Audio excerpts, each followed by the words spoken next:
हाँ बिल्कुल, बिल्कुल बीच में एक सुरंग है, यहाँ पे एक गोला है, गोले का द्रव्यमान मान लेते हैं कैपिटल एम है।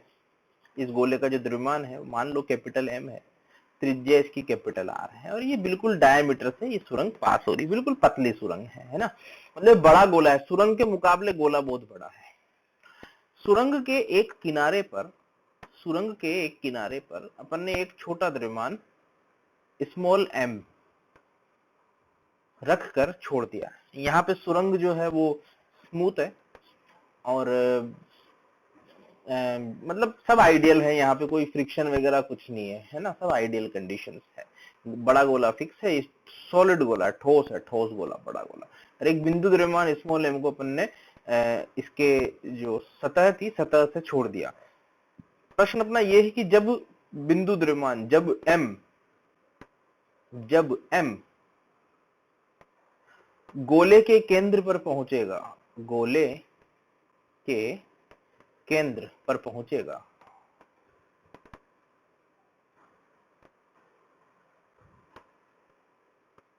तब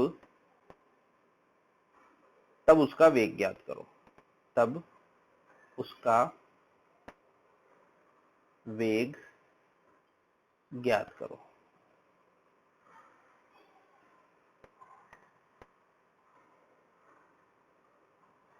तब उसका वेग ज्ञात करो।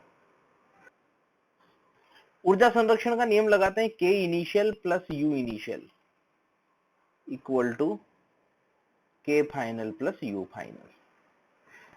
प्रारंभिक गतिज ऊर्जा 0, छोड़ा उसको। प्रारंभिक स्थितिज ऊर्जा Q इंटू वी, तो Q क्या तो हो जाएगा m, और गोले की सतह पर विभव हो जाएगा माइनस के क्यू बाई आर, यानी कि जी एम बाई आर। मैंने बताया था विभव में सब जगह नेगेटिव आएगा यहाँ पे। इक्वल टू के फाइनल माना कि half M V square, half छोटा एम वी स्क्वायर, या यू बोल देते चलो, U square, plus U final, तो m इंटू विभव, केंद्र पे विभव कितना होगा, -3/2 के क्यू बाय आर, यानी कि जी एम बाय आर। हल करने पर, जब तुम इसको हल करोगे तो जो तुम्हें वेग का मान मिलेगा u, वो मिल जाएगा root under G M by R, G capital M आएगा यहाँ पे, डिवाइडेड बाय आर। ध्यान से देखो यहाँ पे स्मॉल एम कट गया, स्मॉल एम से कोई प्रभाव नहीं पड़ा। शर्त यह है कि स्मॉल एम बहुत छोटा है, इस शर्त पे काम कर रहे हैं, है ना। अगर मान लो ये बड़ा हो जाएगा, सुरंग बड़ी हो जाएगी, तो फिर वो प्रभाव डालेगा गोले पर। दो गोले हैं, बड़े बड़े गोले हैं, इन दोनों गोलों के अलावा और कोई तीसरा गोला नहीं है, ये दोनों विलगित मान लो इनको। ये जो ब्लैक कलर में गोला बनाया है उसका द्रव्यमान m और त्रिज्या r है। जो ब्लू कलर में गोला बनाया है उसका द्रव्यमान 16m है, जबकि त्रिज्या उसकी 2r है। बड़े गोले से एक छोटा कण जो रेड कलर में बनाया, मान लो उसका द्रव्यमान स्मॉल m है, एक छोटा कण v वेग से वो ब्लैक वाले गोले की तरफ, जिसकी त्रिज्या r है, प्रारंभिक वेग उसका माना कि v है, प्रारंभिक वेग उसका क्या है, v, ठीक है, प्रारंभिक वेग उसका v है, v वेग जो है उसकी तरफ दिया जाता है। ठीक, प्रश्न अपना ये है कि दो क्वेश्चन है अपने। पहला क्वेश्चन तो ये है, सीधे दूसरा ही पूछ लेता हूं, पहले का उत्तर अपने आप मिल जाएगा। क्वेश्चन अपना ये है कि v का न्यूनतम मान ज्ञात करो ताकि छोटा द्रव्यमान m, v का न्यूनतम मान ज्ञात करो, मान ज्ञात करो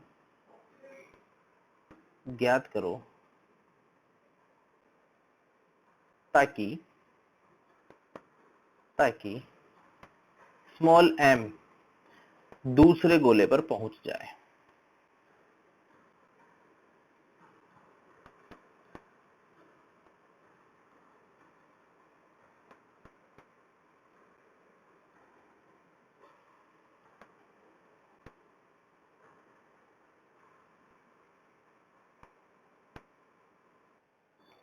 ये सवाल करने के पहले तुम सवाल करो जो मैं दे रहा हूं वो इसी में। सवाल ये करो तुम कि दोनों गोलों के मध्य वह बिंदु ज्ञात करो जहां पर विद्युत नहीं, गुरुत्वीय क्षेत्र शून्य है। दोनों गोलों के मध्य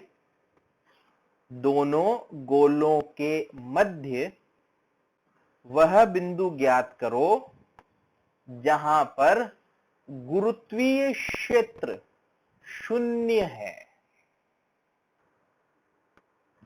आगे की हिंट तुम्हें अपने आप मिल जाएगी। माना कि वह बिंदु है x, यहां से x दूरी पे ऐसा कोई बिंदु है जहां पे विद्युत क्षेत्र शून्य आ रहा है। क्यों? क्योंकि ये इस तरफ खींचेगा, ये इस तरफ खींचेगा, दोनों का नेट मिला के यहाँ 0 आ रहा है। तो ये 16m कितने से खींचेगा? ये 10 - x हो जाएगा। फिर इधर 10r - x, मतलब वही 10 - x नहीं, 10r - x। Okay, 10r - x दूरी हो जाएगी ये बची हुई, ठीक, यहां से यहां तक की। तो इसके कारण गुरुत्वीय क्षेत्र और इसके कारण गुरुत्वीय क्षेत्र जब मैं लिखूंगा तो gm/r² से तो ये खींचेगा, यानी कि gm/x² से ये खींचेगा, और जितने से ये खींच रहा है उतने से इसको खींच दो, यानी कि g16m अपॉन 10 - x का होल स्क्वायर। ठीक है, इसको हल करोगे x के दो मान आएंगे, एक मान नेगेटिव आएगा, दूसरा मान पॉजिटिव आएगा। जो पॉजिटिव मान आएगा वो x = 2r आएगा, क्योंकि अपने को दोनों के मिड वाला मान चाहिए। नेगेटिव का मतलब है अपन ने इसको x बोला है, नेगेटिव मतलब पीछे आ जाएगा, उससे मतलब नहीं अपने को। ठीक है, x = 2r आ जाएगा जब तुम इसको सॉल्व करोगे। अब x मुझे 2r अगर मिल गया तो मैं यहाँ पे देखो डायग्राम में अपडेट कर रहा हूँ, इसको मैं 2r लिख देता हूँ और इसको मैं 8r लिख देता हूँ। देखना, ध्यान से देखते जाओ अब कि तुम लोग गलती क्या कर रहे हो, इसमें क्या गलती कर रहे हो। v के न्यूनतम मान में ये पॉइंट ऐसा है जहां पे गुरुत्वीय क्षेत्र 0 है, ये पॉइंट जो कि यहां से 2r डिस्टेंस पे। एक मिनट रुक जा, पहले मुझे मेरी बात कंप्लीट करने दे। ये 2r है और ये है मेरे पास 8r। ये वो पॉइंट है जहां पे गुरुत्वीय क्षेत्र 0 है, क्षेत्र 0 यहाँ पे, मतलब यहाँ पे कुल बल 0 है। मतलब इस पॉइंट के इस तरफ, यानी कि अगर मैं इस तरफ बात करूं तो गुरुत्वीय क्षेत्र जो होगा वो ऐसे होगा। क्षेत्र मतलब गुरुत्वीय क्षेत्र या गुरुत्वीय बल इस तरफ होगा, देखो, और इस पॉइंट के इस तरफ गुरुत्वीय क्षेत्र उसकी तरफ होगा। यानी कि ये अपना नील पॉइंट है जो इधर से 2r पे, ये नील पॉइंट। ठीक है, अगर मैं यहां से किसी कण को फेंकूं, इस जगह से यहां से किसी कण को प्रक्षेपित करूं, तो मुझे सिर्फ ये नील पॉइंट पार करना है। अगर ये नील पॉइंट पार हो गया तो आगे तो वो अपने आप ही चला जाएगा, मेहनत करनी नहीं है। यानी कि अपने को न्यूनतम से न्यूनतम इस कण को कहां पहुंचाना है? इस बीच वाले पॉइंट पे जो अपन ने x निकाला है, आगे तो खुद चला जाएगा। बात समझ पा रहे हैं? यहां से फेंको और इस नील पॉइंट पे पहुंचा तो जहां पे गुरुत्वीय क्षेत्र 0 है, आगे तो वो खुद चला जाएगा, क्योंकि इस पॉइंट के इस तरफ गुरुत्वीय क्षेत्र की दिशा इसकी तरफ ऐसे, और इसके इस तरफ देखोगे तो इधर गुरुत्वीय क्षेत्र। यानी कि करना क्या है तुम्हें, या तुम्हें यहां से ये वाला जो पॉइंट है, ये वाला जहां से मैं फेंक रहा हूं, जहां से प्रक्षेपित कर रहा हूं, वहां से ये मिड पॉइंट जो कि नील पॉइंट जो है वहां तक पहुंचाना है। चलो अब करो, अब आंसर दो। प्रारंभिक विभव हो जाएगा, करते हैं इसको सॉल्व। प्रारंभिक विभव हो जाएगा -gm/8r, बड़े ये छोटे गोले के कारण 8r डिस्टेंस है, केंद्र से यहाँ की दूरी निकालो, 10r में से 2r घटा दो, और माइनस इसके कारण, बले वाले के कारण देखो ये 2r डिस्टेंस है, तो g16m अपॉन 2r। इसको v इनिशियल बोल देता हूं मैं, इसको क्या बोल देता हूं मैं, v इनिशियल, प्रारंभिक विभव। ठीक है, इसी तरह से अंतिम विभव उसको v फाइनल बोल देते हैं। ठीक है, v फाइनल, अंतिम विभव। ये बन जाएगा मेरे पास अंतिम विभव, यानी कि नील पॉइंट पे। नील पॉइंट इधर से तो 2r दूरी पे, उधर से 8r दूरी पे, तो -gm/2r और -g16m अपॉन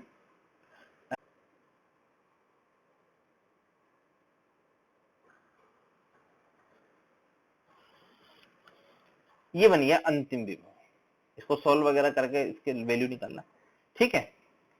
अब हाँ सही लिखा ना 8r 2r 8r 8r distance है नील पॉइंट की। अब k initial plus u initial equal to k final plus u final.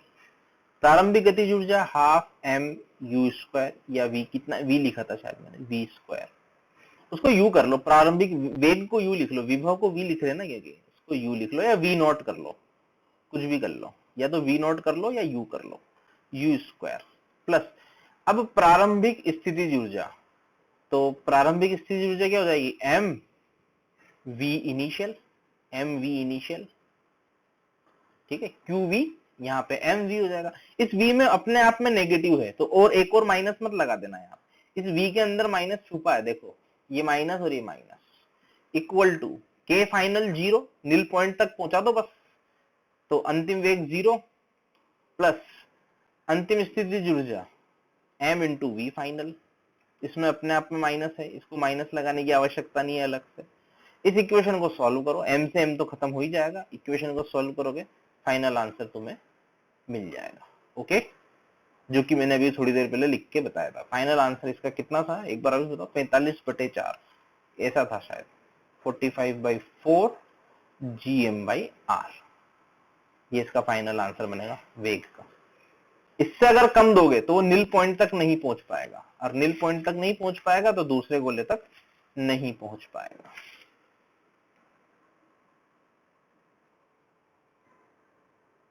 Next heading डालो, पृथ्वी का गुरुत्वीय त्वरण।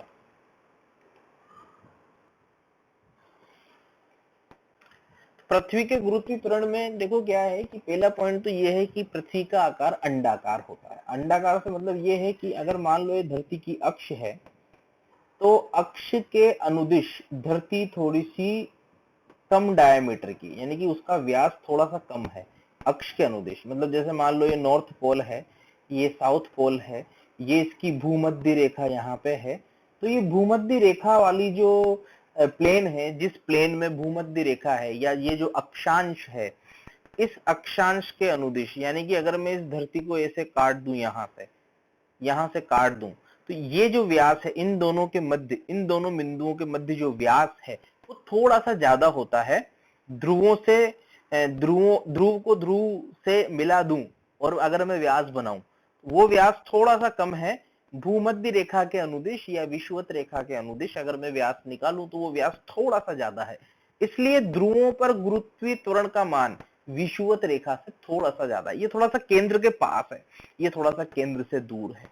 केंद्र के पास होने के कारण यहाँ पे गुरुत्वीय क्षेत्र थोड़ा सा अपन ज्यादा मान सकते हैं, यहाँ पे थोड़ा सा कम है। मतलब इस तरह से ये कह सकते हैं अपन, मतलब अगर कोई पूछ ले तो बता सकते हैं भाई थोड़ी सी चपटी है, इसलिए अपन यहाँ पे थोड़ा सा गुरुत्वीय त्वरण मतलब ज्यादा बता सकते हैं gm/r² से। ये बात अपन बोल रहे हैं gm/r² से। अगर r को मैं थोड़ा सा कम कर दूंगा, मतलब जैसे ये थोड़ी सी r कम है तो यहाँ पे थोड़ा सा गुरुत्वीय त्वरण ज्यादा है, ठीक है। अब गुरुत्वीय त्वरण और गुरुत्वीय क्षेत्र एक ही बात है। गुरुत्वीय त्वरण और गुरुत्वीय क्षेत्र एक ही बात कैसे है देखना। F बराबर, जैसे अपन सतह पे बात करें तो अपन ने ध्यान होगा तुम्हें, जो ग्रेविटेशनल फोर्स लिखते थे अपन वो mg लिखते थे, ठीक है। ग्रेविटेशनल फोर्स क्या लिखते थे अपन, mg। और उस mg को मैं क्या लिख सकता हूं, अगर मान लो मैं यूनिवर्सल लॉ ऑफ ग्रेविटेशन यानी कि gm1m2/r² से अगर लिखूं तो g mass of earth g me into small m, यानी कि जो कण यहाँ पे पड़ा है, जो कण धरती की सतह पे पड़ा है वो, जैसे मान लो ये अर्थ है और अर्थ की सतह पे कोई कण पड़ा है यहाँ पे, ठीक है, तो gmem अपॉन r²। धरती की सतह पे अगर मैं बात करूं, सिर्फ सतह पे भी बात कर रहा हूं मैं, तो क्या हो जाएगा ये gmem अपॉन r², अर्थ की सरफेस पे, पृथ्वी का गुरुत्वीय त्वरण सरफेस पे, इसको gs लिख देता हूं, s मतलब surface, m into gs equal to gmem upon r²। m से m उड़ा दो तो बेसिकली ये gs क्या बना, ये वही तो बना जो गुरुत्वीय क्षेत्र है। गुरुत्वीय क्षेत्र भी तो यही होगा, F/m। F/m कर दो, एकांक द्रव्यमान पर लगने वाला बल गुरुत्वीय क्षेत्र, और F बराबर ma से गुरुत्वीय त्वरण भी वही बनता है जितना गुरुत्वीय क्षेत्र बनता है। यानी कि अगर कभी भी गुरुत्वीय त्वरण निकालना हो तो तुम गुरुत्वीय क्षेत्र फाइंड कर सकते हो। तो Gm mass of earth upon R square, radius of earth का होल स्क्वायर, ये अपने को ध्यान रखना है। Gme upon R square surface पे, ठीक है। आर को लगभग बराबर अगर मैं मान लूं, लगभग गोलाकार मान लूं, तो जी का मान Gme अपॉन आर स्क्वायर के बराबर आता है, ठीक है। यह है जी सरफेस,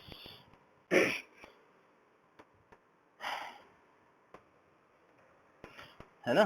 सामान्यतया धरती को गोलाकार मानकर ही अपन अपने इस चैप्टर में गणनाएं जितनी भी लगभग गोलाकार मानकर ही अपन काम करेंगे, है ना। वैसे अगर प्रैक्टिकल अगर बात की जाए तो ध्रुव पर गुरुत्वीय त्वरण थोड़ा सा ज्यादा है, वहां पे मतलब गुरुत्वीय त्वरण की वो डेंसिटी इंटेंसिटी ज्यादा है, जबकि विषुवत रेखा पर कम है ना। ये है बात। तो सरफेस पे गुरुत्वीय त्वरण ये होता है, इसको याद रखो। पृथ्वी का घूर्णन प्रभाव, पृथ्वी के घूमने से जी इफेक्टिव आभासी गुरुत्वीय त्वरण, है ना, उसको बोलते हैं अपन आभासी गुरुत्वीय त्वरण। मतलब गुरुत्वीय त्वरण में क्या कमी आ रही है, अगर उस चीज को कंसिडर करा जाए तो क्या कमी आ रही है गुरुत्वीय त्वरण में। ये तुम्हें सर्कुलर मोशन में पढ़ाया होगा पिछले साल 11th में। ये है अपनी अर्थ, ठीक है। मान लो कि ये धरती है, ये धरती की अक्ष, ठीक, ये है धरती की अक्ष, थोड़ी सी टेढ़ी बन गई, चलेगा। मान लो कि ये है भूमध्य रेखा, मैं 2D बना रहा हूं, 2D में बना रहा हूं, 3D में नहीं बना रहा हूं इस चीज को, है ना, 2 विमीय दिशा में बना रहा हूं। और मान लो धरती का कोणीय वेग ओमेगा है, माना कि धरती का कोणीय वेग क्या है, ओमेगा, ओमेगा से ये घूम रही है। अक्षांश तो तुम समझते हो, अक्षांश क्या होता है, जैसे विषुवत रेखा 0 डिग्री अक्षांश पे है, ऐसे ही ऊपर चलते हो तो 23.5 डिग्री पे कर्क रेखा आती है, भूगोल में पढ़ा होगा बचपन में। तो ऐसे ही मान लेते हैं कि यहाँ से कुछ डिग्री पर, है ना, भूमध्य रेखा से कुछ लेमडा अक्षांश पे मैं चला गया। जैसे बताओ ध्रुव पे चला जाऊंगा तो लेमडा कितना हो जाएगा, 90 डिग्री।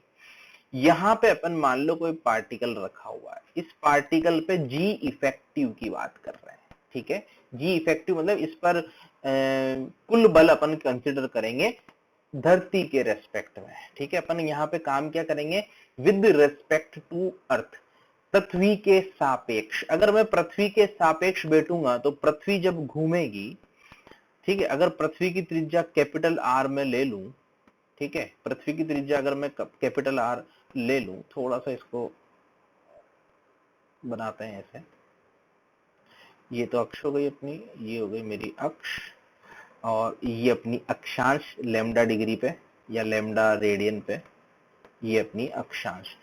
अब ये जो ब्लॉक वगैरह जो भी रखा हुआ है, ये किस सर्कल में घूमेगा, ये देखो इस सर्कल में घूमेगा, इस वाले सर्कल में, देखो इस प्लेन में घूमेगा। थोड़ा फील करने की कोशिश करो, ऐसे अंदर जाएगा फिर बाहर आएगा। जैसे मान लो अगर ये ध्रुव पे रखा हुआ होता तो ये अपनी ही जगह पे घूमता रहता, जैसे यहाँ पे रखा हुआ होता तो पूरा विषुवत रेखा के चक्कर काटता। तो ये इस अक्षांश पे रखा हुआ है, इस अक्षांश पे ही ये घूमेगा। अगर ये त्रिज्या r है, धरती की त्रिज्या r है, तो ये जिस वृत्त में घूम रहा है उस वृत्त की त्रिज्या क्या होगी, r cos थीटा, मतलब r cos लैम्डा। अगर इसकी त्रिज्या r cos लैम्डा है और ये इस वृत्त में घूम रहा है तो पृथ्वी के रेस्पेक्ट में इस पे एक छद्म बल लगेगा बाहर की तरफ, कितना, m ओमेगा स्क्वायर r, मान लिया उसका द्रव्यमान m है तो m ओमेगा स्क्वायर r, यानी कि r cos लैम्डा, ठीक है, इतना छद्म बल लगेगा। अब इस ब्लॉक को देखते हैं, पर इस ब्लॉक का एफबीडी बनाते हैं, यहां बनाते हैं, देखो इस ब्लॉक का एफबीडी, केंद्र की तरफ mg, mg किधर लगता है, धरती के केंद्र की तरफ, ठीक है। और इस तरफ लग रहा है अपने पास omega square r, omega m omega square r, ये छोटा m है, दोनों बराबर m है, m ओमेगा स्क्वायर r, यानी कि r cos लैम्डा, ठीक है। अब इस काम कर रहे हैं अपन इस डायरेक्शन में, इस डायरेक्शन में काम कर रहा हूं पूरा, ये वाली जो डायरेक्शन है देखना, ये वाली, ये भी लैम्डा बनेगा, यानी कि इसका दोबारा कंपोनेंट लो उस तरफ, इसका दोबारा कंपोनेंट लो इस तरफ, यानी कि m ओमेगा स्क्वायर r कोस लैम्डा का कंपोनेंट वापस उधर लेंगे तो एक और कोस लैम्डा वहां पे आ जाएगा। तो नेट फोर्स क्या बना, F नेट, उसको मैं mg इफेक्टिव बोल रहा हूं, बचपन में पढ़ा होगा g, बचपन में मतलब 11th में g इफेक्टिव बताया होगा, F net equal to mg effective लिख करके अपन ये काम करते हैं। g इफेक्ट लिफ्ट वगैरह में पढ़ा होगा इस तरह से, यहाँ पे अपन पढ़ रहे हैं mg effective equal to mg, वही छोटा mg minus m omega square r cos square lambda. cos square lambda कैसा है समझे, एक और cos लैम्डा जब मैं घटक लूंगा उस तरफ, एक तो cos लैम्डा वो त्रिज्या वाला है और एक और जब मैं लूंगा घटक एक और cos लैम्डा आ जाएगा। m से m जब खत्म कर दोगे तो g इफेक्टिव जो बनेगा, अगर मैं घूर्णन प्रभाव को ले लूं तो g minus omega square r cos square lambda, ये फॉर्मूला तुम याद कर सकते हो, जहां पे g इफेक्टिव आभासी गुरुत्वीय त्वरण, जो g है वो g सरफेस है, ध्यान रखो ये g क्या है, g सरफेस, सतह पर गुरुत्वीय त्वरण, क्योंकि अपन अभी थोड़ी देर बाद ऊंचाई पर भी ज्ञात करेंगे, ठीक है। अगर वो कंसीडर करने को कहे कि भाई घूर्णन प्रभाव कंसीडर करो तो कर लेंगे, और मना करे तो नहीं करेंगे। तो g effective equal to GS minus omega क्या है, धरती का कोणीय वेग 2 पाई बटे 24 घंटे, आवर्स में अगर मैं बोलूं तो 24 घंटे में एक चक्कर काट लेती है, तो 2 पाई, एक चक्कर काटने पे 2 पाई, 24 घंटे को मिनट और सेकंड में बदल देना। आर धरती की त्रिज्या है, लेमडा क्या है, अक्षांश, लिख लेना यहाँ पे, लेमडा क्या है, अक्षांश, अक्षांश तुम जानते हो बचपन में पढ़ा था भूगोल में। डाल लो हेडिंग, ऊंचाई के साथ जी के मान में परिवर्तन।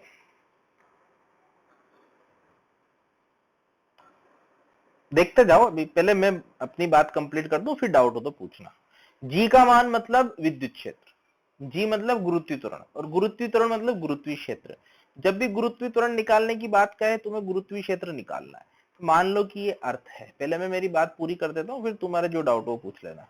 मान लो कि ये अर्थ है, अर्थ की त्रिज्या को मैंने कैपिटल आर बोला है, ठीक है, अर्थ के द्रव्यमान को मैंने एम बोला है। और ये जरूरी नहीं अर्थ ही हो, ये कोई और ग्रह भी हो सकता है, मतलब कोई ग्रह है, ये ग्रह, उपग्रह, या कोई भी सोलर सिस्टम का कोई भी ये पार्ट हो सकता है। सॉलिड गोला है ये, ठीक है, ये सॉलिड कोई गोला है। तो सरफेस पे गुरुत्वीय त्वरण कितना है, जीएस, सरफेस पे कितना है गुरुत्वीय त्वरण, जीएस, और जीएस का मान मैंने क्या निकाला था, जीएस का मान मैंने निकाला था GM by R square, GM by R square.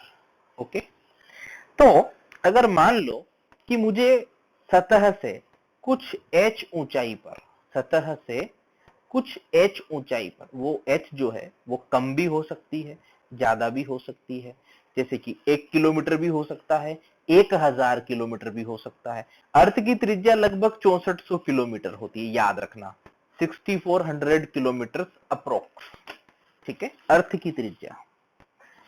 तो जीएस अपन निकाल चुके हैं, अब अपने को निकालना है h ऊंचाई पर, सिंपल है। तो g बराबर h ऊंचाई पर, जी एच लिख देता हूं इसको, जी एच इक्वल टू, बताओ h ऊंचाई पर गुरुत्वीय क्षेत्र बता दो, simple, g m by g m divided by r plus h का whole square, r plus h का होल स्क्वायर। देखो ये तो बनेगा, इसमें किसी को समस्या हो तो बोलो, कोई दिक्कत नहीं है, ठीक है। पर इसमें क्या है, अपन अगर मान लो h बहुत छोटा हो r से तो एक अप्रोक्सीमेशन लेते हैं, ये बेसिक फॉर्मूला तो यही है ना, मेन फॉर्मूला तो यही है, 100% सत्य तो यही है। पर अगर मान लो, अगर इफ जो h है वो बहुत छोटा हो r से, अगर h का मान r से बहुत कम है, तो यहाँ पे क्या अपन बाइनोमियल अप्रोक्सीमेशन लगाते हैं, देखना कैसे लगाते हैं। आर को कॉमन ले लो, इसमें से आर कॉमन ले लो, आर कॉमन ले लोगे तो जी एच ऊंचाई पर जो ये जी आएगा यानी कि गुरुत्वीय त्वरण या गुरुत्वीय क्षेत्र आएगा वो कितना हो जाएगा, G M upon R square. ये तो बाहर कॉमन आ लिया, आर बाहर कॉमन आ चुका है। अब अंदर क्या बचेगा, 1 प्लस एच बाई आर का होल स्क्वायर, उसको मैं ऊपर ले गया, 1 plus H by R, H upon R, इसका होल स्क्वायर। नीचे तो होल स्क्वायर था तो ऊपर ये पावर -2 बन जाएगा। यहां तक कोई समस्या? अब अगर एच आर से बहुत छोटा है तो बाइनोमियल अप्रोक्सीमेशन लगाने पर मैं बोल सकता हूं 1 प्लस एक्स की पावर n, इसको मैं क्या लिख सकता हूं, 1 प्लस एन एक्स, गणित में पढ़ाया होगा तुम्हें। तो इस जीएम बाई आर स्क्वायर को तो क्या लिख दो, जी एस, जी सरफेस, ठीक है। ये अप्रोक्सीमेशन सिर्फ और सिर्फ कब लगेगा, जब h बहुत छोटा हो r से, तभी लगाना। जैसे 1 किलोमीटर, 2 किलोमीटर, 5 किलोमीटर, इस रेंज का अगर हो तो लगाना है। ज्यादा ऊपर जाओगे तो एरर बढ़ती जाएगी। तो g बराबर जी एस, इसको जो कॉमन लिया उसको जी एस लिख दिया, और ये बन जाएगा 1 minus 2h by R, 1 plus N X 2h by R. देखो यहां से तुम साफ साफ कह सकते हो कि ऊंचाई के साथ g का मान घटता है। यहां से अपन साफ साफ कह सकते हैं कि ऊंचाई के साथ g का मान घटता है, ठीक है। अगर मैं इसको थोड़ा सा और सॉल्व करूं, अगर मान लो मैं इसको इस तरह से लिख दूं, इसको अंदर मल्टीप्लाई कर दो, मैं लिख करके बताता हूं।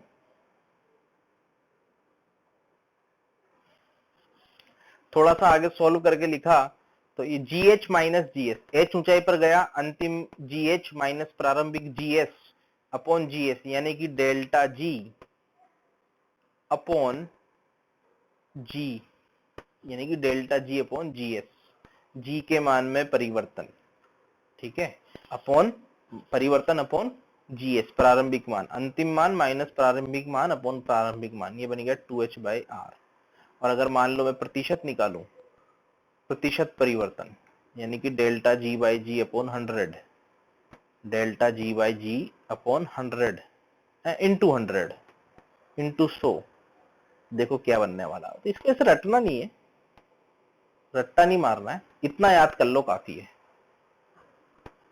इंटू 100, और याद कर सको तो अच्छी बात है। ये देखो ये बना डेल्टा जी बाई जी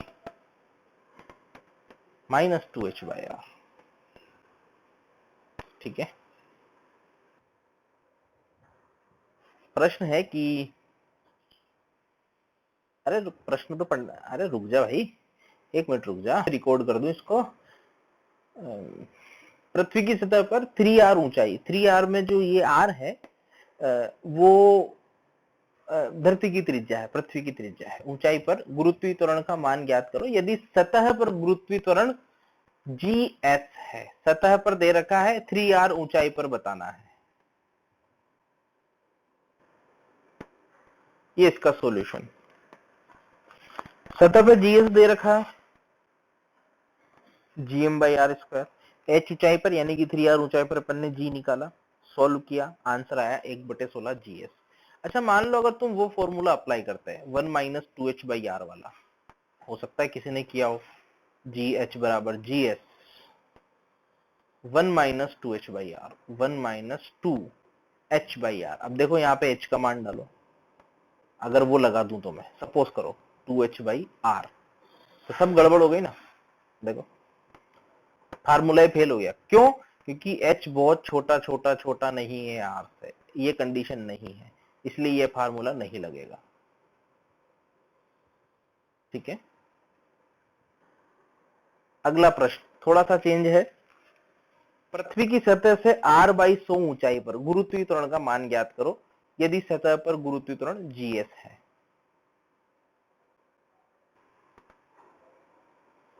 ये इसका सॉल्यूशन है। यहाँ पे अप्रोक्सीमेशन में लगा सकता हूं, क्योंकि r बाई 100 का मान r से बहुत कम माना जा सकता है, बहुत कम माना जा सकता है, मतलब अप्रोक्सीमेशन लायक ये है। बस सॉल्व कर ले इसको वैल्यूज डाल के। गहराई के साथ जी में परिवर्तन। मतलब कहने का मतलब ये है कि अगर ये मान लो कोई अर्थ है, कोई अर्थ क्या मतलब अर्थ मतलब कोई भी ग्रह है, कोई ग्रह है, उसकी सतह पर अपने को मान लो जीएस दे रखा है, सतह पर अपने को पता है। और अगर मान लो मैं गड्ढा खोद के अंदर डी गहराई पर, डी मतलब डेप्थ, डी गहराई पर चला जाता हूँ और यहाँ पे अगर मुझे गुरुत्वीय त्वरण ज्ञात करना है, तो गुरुत्वीय त्वरण ज्ञात करने के लिए गुरुत्वीय क्षेत्र ज्ञात कर लो, सिंपल है गुरुत्वीय क्षेत्र। तो ऊंचाई पर जाने पे तो कम हो ही रहा था, गहराई पे जाने पे भी कम होता है, अपन जानते हैं इस बात को, क्योंकि गहराई गोले के केंद्र पर विद्युत क्षेत्र या गुरुत्वीय क्षेत्र 0 होगा, तो केंद्र से दूर जाते हैं सतह पर अधिकतम होता है, कम तो होना है, ये बात तो पक्की है। तो क्या होता है फॉर्मूला गुरुत्वीय क्षेत्र का?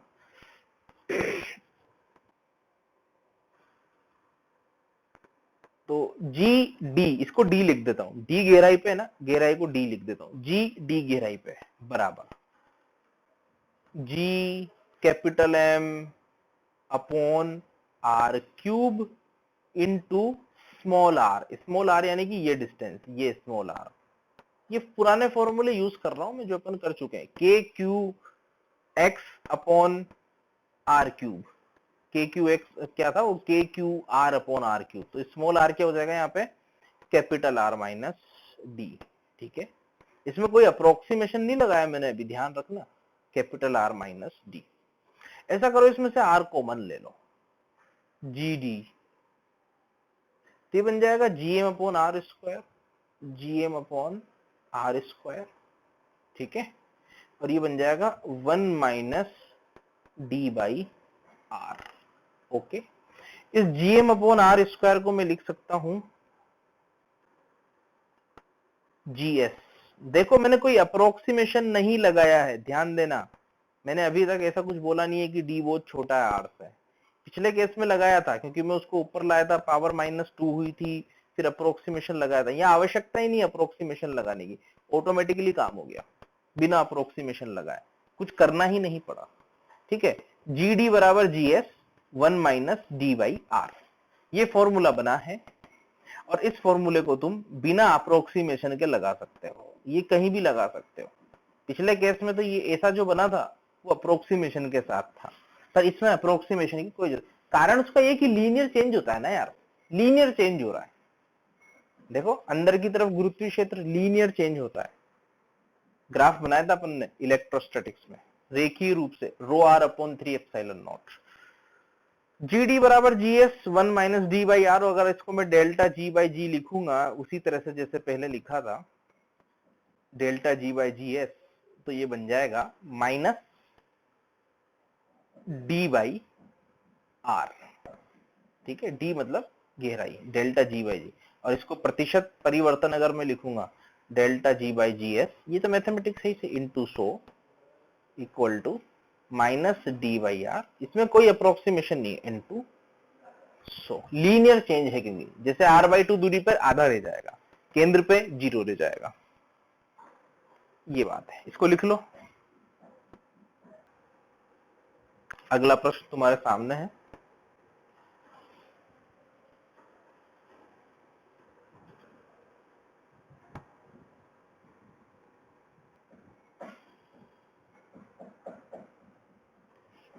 सॉल्यूशन तुम्हारे सामने।